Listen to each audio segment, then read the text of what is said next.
Hi, welcome to Richard Kabili YouTube channel, and for today's tutorial, I will be teaching you on how to turn on and off detect languages in voiceover on iPhone X. But first, can you subscribe to this channel and don't forget to hit the subscribe button and the bell to notify you for the new updates. And let's start. Using your iPhone X, from your home screen first, go to Settings. Then in the settings, scroll down and find the accessibility, then tap.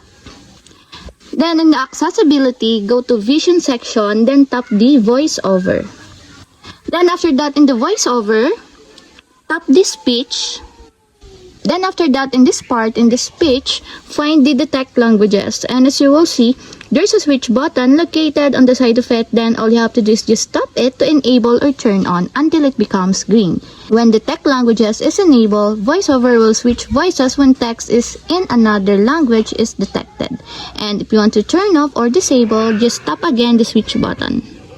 And that's it. We have successfully turned on and off detect languages in voiceover on iPhone X. If you have a question, click comment down below and don't forget to hit the subscribe button and the bell to notify you for the new updates. And thank you for watching.